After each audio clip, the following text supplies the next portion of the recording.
I have rescued someone from blackout, because if you train as a freediver, then you're trained in buddying and safetying as well. And I was safetying at a competition, and somebody was pushing their dynamic distance. And you look out for the signs of blackout, you look out for their eyes, either fluttering or just being super wide.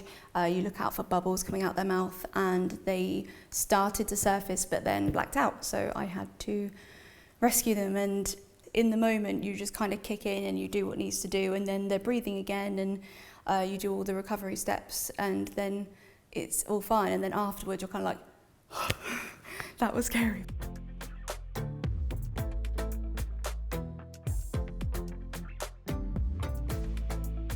Welcome to my colourful life. Hi, I'm Mermaid Grace. I'm 31 years old and I'm a professional mermaid. I've been dressing up as a mermaid since I was a child, but the thing that really clicked to inspire me to start being a professional mermaid was when I was working as a princess for children's parties. I was dressing as Ariel, and I was working for a company, and I was just wearing a green skirt and my feet were poking out the bottom, and it didn't make a lot of sense to me, like a green tail skirt. Once I'd kind of done all my research and knew what I needed to do, the first step would be to get some qualifications and a really good mermaid tail. I started saving up, and unfortunately grown-up things kept getting in the way and that money kept being diminished. So in the end I wrote a kind of business plan, and I got a small business loan, which helped me to get my first silicone tail, which was a green one, very much like Ariel's, and I trained as a freediver. The transformation process of becoming a mermaid is a process. I'm not going to sugarcoat it and say getting in a tail is the fun bit, because it's not. Especially a silicone tail, it is a lot of wriggling, a lot of effort, and not very glamorous.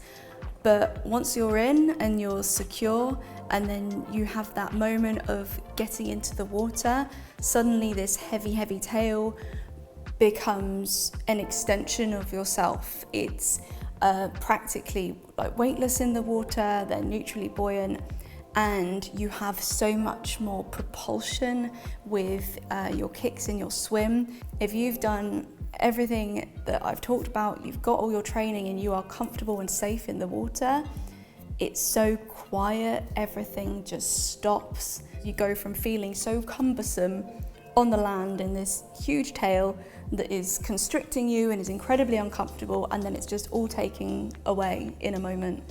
And being underwater is one of my favourite places to be. So this tail is actually quite different to other silicone tails. This is a new kind of tail that's just come on the market, where it is 3D printed silicone made in China, and it's a kind of more budget-friendly version of a silicone tail.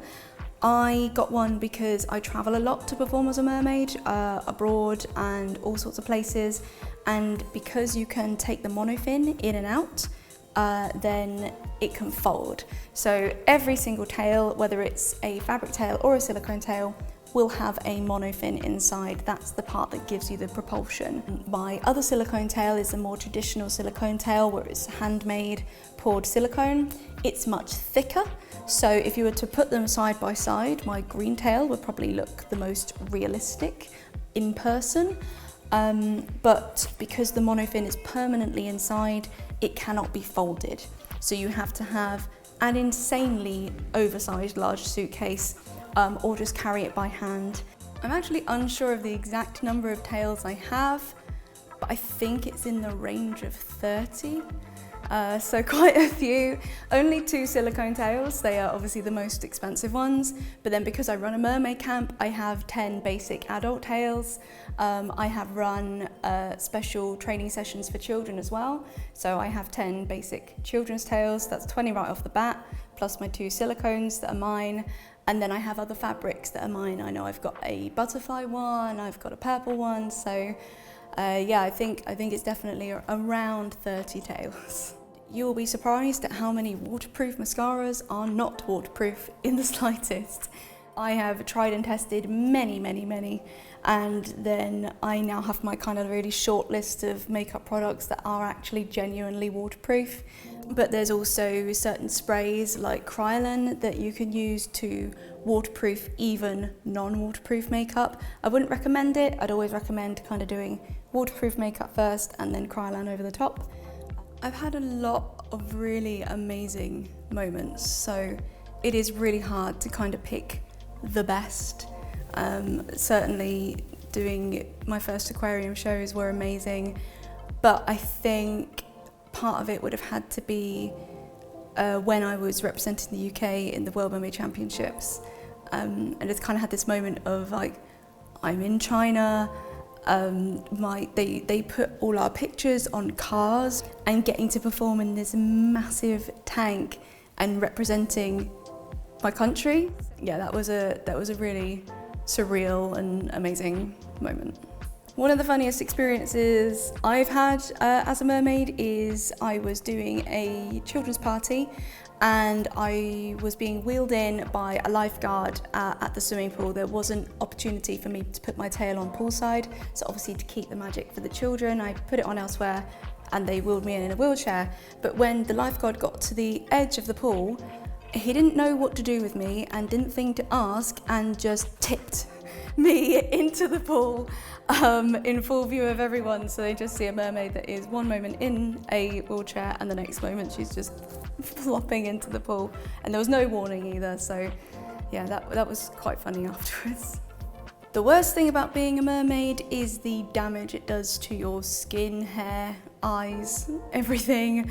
When I first started, I didn't have a lot of that information. My hair got really damaged, my eyes got really damaged from swimming around in chlorine all the time and not doing the proper aftercare afterwards. I used to just rinse my eyes out with clean water, and whilst that works in a pinch, you actually really need to be using saline solution and moisturising drops. I didn't know any of this at the beginning, so my eyes got really dry and it kind of damaged my tear layer of my eyes. Swimming with a monofin and freediving, they're all kind of sports in their own right, so being in a mermaid tail is no different, and it does come with a list of dangers, as every sport does.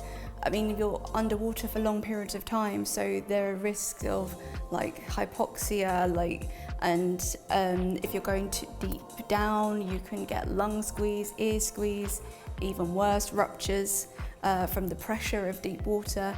So there are lots of dangers to being a mermaid, and even just being on land, because you're trapped, you can't move, you can't walk. So you can get trampled on, knocked over, people can take advantage of the fact that you can't move. I have rescued someone from blackout, because if you train as a freediver, then you're trained in buddying and safetying as well. And I was safetying at a competition and somebody was pushing their dynamic distance. And you look out for the signs of blackout, you look out for their eyes, either fluttering or just being super wide. You look out for bubbles coming out their mouth, and they started to surface but then blacked out. So I had to rescue them, and in the moment you just kind of kick in and you do what needs to do, and then they're breathing again, and you do all the recovery steps, and then it's all fine. And then afterwards you're kind of like, that was scary. I definitely have mixed feelings about how mermaids are represented in the media. There's a history of people thinking that those who perform as mermaids are bonkers in some way. But mermaids are quite a sensational thing. I can't tell you of a single professional mermaid that thinks they are a real mermaid. But generally, if there are any youngsters watching, I like to say that we are as real as it gets, so interpret that how you will. I started the mermaid camps because I saw that there was a big need for the knowledge of the safety around mermaiding. It's popular and I really love doing it and kind of being like mermama to all of my mermaid children everywhere. So I think if there was going to be kind of any mermaid discovered at any point, that they would maybe not have gills, because I think they'd be a lot more dolphin-like. We swim like this, like dolphins, and everyone thinks mermaids are half fish, but fish swim like this. And also dolphins hold their breath, And that's what I do. So I think they would be more like dolphins, and they might have semi kind of human-ish features, but they would probably not have long flowing hair. They would be kind of smooth and rubbery and slimy, and probably have sharp teeth. So yeah, I'm not going to rule it out completely, but I don't think mermaids would look how we try to look. Thank you for watching my colourful life. Don't forget to like, comment and subscribe.